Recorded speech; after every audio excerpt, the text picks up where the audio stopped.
Hey, what's up, everybody? Tsunami Mats here. And today I have a Dark Magician deck profile that I've been working on for a little bit. It's really in preparation for Battle of Chaos, but if anybody wants like a more recent Dark Magician deck profile, I'd be more than happy to make it. But this is more in preparation for Battle of Chaos because we have the new Ritual Monster coming out. The new Ritual Monster is Illusion of Chaos. So what this card essentially says is search any monster that mentions Dark Magician in its name that's a non-ritual, add it to your hand, and then put any card from your hand to the top of the deck. So you don't have to put this card back, and you can essentially put back any brick that you already have in your hand. So that's a little bit crazy. And it's searchable by Diviner. And Diviner is a tuner. So this is basically like a synchro version of Dark Magician. So the deck kind of relies on like one card combos, tries to combo off, and then has like a backup plan in Nadir and Maximus. So let's get into it. So we were running two copies of Dark Magician. They're kind of bricks, but you can draw into Dark Magician. Sometimes you want it, and if you draw Nadir Servant at the end of your combo, you can Nadir Servant add Schism, and then pitch your Dark Magician, so your Soul Servant is stronger for next turn. Red Eyes Black Dragon, you don't really want to draw it. You can still make Dragoon with it in your hand, so it's still okay. You just neg one, but it's not that big of a deal. One Palladium Oracle Mana. So I'm running Oracle Mana over Dark Magician Girl and what's the other one? Oracle Mahad, because it has an effect when you target a spellcaster and there's no other cards and it doesn't target any other cards. Um, you can special summon it, whether it be from the grave or from the hand. So if you have souls on the field and you use its draw effect, you can actually trigger the effect, special it back to the field, and then make Verte Anaconda, which is kind of cheeky. The only thing is it doesn't work with Magician's Salvation because you do need a Dark Magician Girl, but most of the time this is going to grave anyways, so it doesn't really matter. That effect doesn't really come up. And unfortunately, Souls also can't summon it, but you're almost never going to need the level 6. You're almost always going to be summoning Dark Magician to trigger Dark Magical Circle. Maybe if Dark Magical Circle said it triggered on a Dark Magician Girl summon, that would work. But next card, only one Magician's Rod because we are running Diviner to search Illusion of Chaos. And Rod is more of a follow up play than actually your initial play. So I was playing the version of the deck without like a synchro combo, and it was just like your standard Magician's Rod, special summon your souls, and make Verte. And the problem I found with it was that like yeah, you set traps, and you can run like a little Dogmatika engine and whatnot, but there's really no like one Veiler just stops your Dragoon, and that's your combo. And I'm aware that one Veiler also stops Needle Fiber, but if your Needle Fiber gets stopped, you can still go into Verte. So you're just pushing into a Veiler, into a hand trap, and if that stops it, you just push into another one. One Apprentice Illusion. So this is your extender, your searchable extender. You could try running the Dragon as well. So for the other build, you would run Timaeus, the new Dragon in Battle of Chaos, the uh, Timaeus Dragon of Destiny, right? The how do you spell it? Timaeus Dragon of Destiny. Dragon of Destiny. Yeah. So this one, you send a spell trap and then you special summon it. But making Dragoon with this card, you need a card initially in hand. You need to special it by negging a spell trap, and then you need to use a Dark Magician that's already on field to make Dragoon. So it's like I don't know how I feel about this card. It does take a lot of cards just to make Dragoon, so it's iffy. I'd say in a more pure build, I would definitely run it, and you could make a case for running it in this deck. If Dark Magician had like a Necrofusion searchable, that would actually be crazy. It would be crazy synergy. Three Magician Souls, it's bread and butter. It's one of your extenders. It helps you draw cards. It helps you fix your hands, kind of. So if you draw like Circle and Souls, you can use Circle like a pseudo duality. What you do is you summon your souls, you send your Dark Magician, you activate your Circle, you put your three cards on the top of your deck, and your opponent doesn't even see them because you don't excavate. And then you send your Circle using the Soul Draw effect, and you draw your card. So it's pretty good. Three Soul Servant, pretty self-explanatory. It doesn't search, unfortunately. It places on top and then lets you draw. So by itself, it doesn't do anything. None of the Dark Magician cards by themselves do anything. That's another reason why I wanted to run something like this. One Eternal Soul, one Dark Magical Circle, one Salvation. You don't really want to draw these. You don't really want to open these. You want to search them. You can open one. Opening one isn't too bad. It's fine. Um, Salvation is good because you want to open Salvation and search souls. You don't want to hard draw souls. One Red Eyes Fusion. You don't really want to draw it either. Mostly a Verte target. Um, but it's fine. Fusion Nadir is a very good hand. Three pre-prep. So this just searches the new ritual card. I've seen some builds running Cerevis. I don't really think it's that good. It does protect your Verte, but you could just draw with souls. Um, if you already have Illusion of Chaos. Triple Nadir Servant. So this card is kind of like your backup plan. It helps you set up like a free window. It helps you plus in the cases that you brick. It's just overall like a very good engine, I think, especially with Dark Magician, because you don't need to go into your extra deck to play the deck. So it is nice. Also, all of these cards serve as extenders as well, because Ecclesia you actually don't need to search. If you don't search, you can still summon from your extra deck.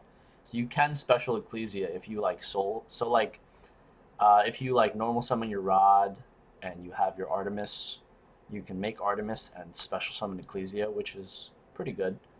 Or Fleur. Fleur also comes up as a target, or it just becomes 3K. You special it when you're into your opponent's board, and you have a 3K beater to try to bait out a negate. One Dogmatica punishment, self-explanatory. You can search it off Ecclesia. It just gives you extra interruptions in case your combo gets stopped, whatever it might be. Schism gives you your window. Triple Ash, Triple Veiler. So 3 Ash, 3 Veiler. These also double as combo starters. So if you don't draw Diviner, you can draw Souls or Illusion of Chaos, which searches Souls, and normal summon one of these and try to go into your combo. Or, you can actually synchro with these. So like Rod and Veiler, if you have an existing Rod, you can make Arclight. Um, Ash and Souls can also make Arclight. It's very like rare that actually comes up, but it isn't bad though, because Arclight searches your Illusion of Chaos, so it kind of binds everything together. Um, then you have 3 Diviner. This is like your power card, honestly. This is one card combo into everything. So it searches your Illusion of Chaos. Um, and then one Cult Wing. This is like your true brick. You cannot draw a Cult Wing because Auroradon says you have to summon it from the deck. So you can always just put it back though. Deskbot 1, Creation Resonator. You can put these back, but you can also draw them. So if you draw like a combination of 2 different bricks, obviously your priority would be to put your Cold Wing back. But all 3 of these are, these 2 are fine to draw, not all 3. And then going towards your extra deck, you have your Auroradon combo, Crystron, Halqifibrax. Also for combo, 2 Herald of the Arclights. So 2 Heralds, 1 to send off Diviner, and 1 to summon off of the standard Auroradon combo. So there was actually a combo I was testing as well, which uses the Auroradon combo, and it ends on Dragoon, Crystal Wing, and you draw 2. 1 off Stardust Charge Warrior, and 1 off of Coral Dragon. But it just takes up too much extra deck space. So if you notice, this combo takes up 6 slots, not including the Herald of the Arclight. That combo took up 9, not including the Herald of the Arclight. So it's just like, it wasn't really worth it, and you couldn't run a Dogmatica engine, and your like extra deck is already super, super tight. These are like considerations for other cards, but I don't think these are absolutely necessary. Everything here I think is absolutely necessary. So you go, it's 2 Arclights, 1 to send off Diviner, 1 to summon off of the standard Auroradon combo, the 3 negate one, where you end on Baroness to Fleur, Savage Dragon, and Herald of the Arclight. And what's nice is when you negate with Arclight, you can search another copy of Illusion of Chaos. So if you're able to successfully get your combo off, you don't need to be afraid of putting this card back and not having any follow-up. You can search another copy. Baroness de Fleur can actually re-summon Herald the Arclight as well during your standby phase after you use the negate. And another tricky interaction is Baroness de Fleur summoning Cupid Pitch back and then adding Apprentice Illusion. Or you could add Dark Magician Girl, special Dark Magician Girl with souls, and remaking Baroness de Fleur with your Cupid Pitch, which now doesn't have a level modification, into a Synchro 10. Um, you have one Winda, one App Cologne, one Entis, and one Titaniclad. So you're only running one punishment. It would be nice to run more Entises because you do have a lot of targets to be able to send. You can also, Diviner is also a good card playing second. Normal summon Diviner, send Entis, try to pop a card, force out a negate, whatever it might be. Nadir Servant, send Entis. Maximus, send Entis. Um, Winda App Clone. So I would like to run Construct as well. So with just Nadir, you can make App Clone, but you do have to neg one. You can make Winda. You can do Winda combo, but you will have to neg one, unfortunately. Um, but yeah, Entis, Titaniclad, one Artemis. The So this card is just really good for facilitating your Dogmatika combos, um, playing around. Like if say you're going into your Aurorodon combo, you can make this Magistus first, and then you'll have an extra deck card in your graveyard to banish with Maximus if say you have it in hand. So that's also good, and also to recycle your Magician's Rod. So let's say you normal your Rod, like you just don't draw that great. You have Rod, and then you have like a spell trap that you can activate on your opponent's turn, which most of the time you will. You can have Soul Servant, Nadir, which searches Schism. So you normal summon your Rod, you make your Artemis, and you set your spell trap.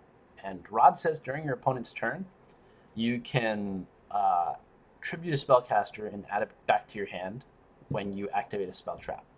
So it's really good for this deck. One Verte Anaconda, self-explanatory. Summons Dragoon, and then an access code. Access code is just there to get over any big monsters that you can't quite get over. The only problem with this deck, unfortunately, is that you don't have any link threes, so you can't make it 53. The biggest it can get is 43. So, but I mean, you can also beat over it with Dark Magician plus Apprentice. So again, this kind of helps out stuff. Dragoon plus Apprentice also gets over stuff. So any big monsters, your deck does have a way of dealing with it. Even Dogmatika Fleur Delise can get up to 3K. So it's, and you know, Fleur Delise can get pretty big. It can get, because the attack boost is permanent, so you have ways of getting over stuff, especially in opposing Dragoon, which can be kind of daunting sometimes. And then some extra deck considerations, not necessary, of course. The Dark Magician Girl, IP, I guess, Unicorn, Phoenix, just for clearance, standard clearance cards. Small World, Secret Village, maybe even Terraforming, if you want to like try to play around cards like Droplets or Dark Ruler No More. And it's just really good. It just makes your opponent not be able to activate spell cards. It is very good. I don't think it's necessary though. So Chimera Rafflesia. So when this card's sent to grave, you search a fusion card or polymerization, right? So your targets, your good targets that are narrowed down is Super Poly, Instant Fusion, and Red Eyes Fusion. So with Super Poly, you can play into a board, but the thing is you have to wait until the end phase. So Super Poly is kind of out of the cut. You can also use it to search follow up, which means you can search Red Eyes Fusion. Not that great, I would say, because most of the time you have enough to make Verte anyways. And just making Verte and then summoning Dragoon that way is far superior than actually adding Red Eyes Fusion and doing it. Because turn one, you're normally not making your Verte unless you don't draw a tuner or diviner. So the one that's left is to have your Dogmatic engine search a tuner so that you can follow up with a Synchro engine. Say you don't draw a tuner. You can actually use the Dogmatic engine to search this card, to send this card to search an instant fusion, which can generate a tuner on your field to try to combo off next turn. But again, it's not that necessary. Most of the time, you will draw into a tuner by digging like 8 cards, or just you can sift through your deck very quickly. So I don't think this is necessary. It also takes up critical extra deck spaces, which you can just use to run other things. Um, Shadal Construct. This actually makes it so you don't have to neg off of Nadir. But again, not necessary. It would also be nice to be able to send opponents light cards with Schism. That's another thing. But again, not necessary. And App Clone can also search a tuner because it can add Falco to your hand. But most of the time, you're using App Clone to search Schism. So I don't think Falco is necessary whatsoever. That's why I have it in this side deck here as another consideration. Tamaya's the Dragon of Destiny, a consideration. Instant Fusion goes with the Chimera Rafflesia. And then you have Almirage. Almirage is for those rare times when your Diviner gets stopped and you have no extender, and you somehow have Ecclesia or Nadir's Servant. So, actually, no, Nadir doesn't even quite matter. But when you have just Ecclesia, Diviner, you can link off into Almirage and then use Ecclesia and special itself. And then you can tribute the Almirage, add Maximus off of the Ecclesia, and then use do some plays there. But I don't think that's necessary. It's just not necessary because these two together just happen so rarely. It's not without an extender. It just doesn't really come up. So it's not necessary to run. But for the most part, that's it. This is a Synchro build with Dogmatica cards as kind of like a backup play. So in the next video, I'll show some combos and I'll show how to play around a couple of particular hand traps. And yeah, that's really it. That's all I really wanted to show everybody. I think this deck is pretty consistent. All you really need to do is draw Diviner, or just draw like a tuner and an extender, and you can just do your Aurodon combo. And not only that, though, a lot of the times, one of the reasons why the Aurodon combo just isn't played so much is simply because you have to run so many bricks. But the fact that you can put your bricks back, and to start, you can put your bricks back, just makes this deck a lot more consistent, which is why I think it's like, it's cheeky. I wouldn't say it would be the best deck, but I would say it definitely has like some potential to be at least like rogue tier. So yeah, hope everybody has a good day, and Tsunami out.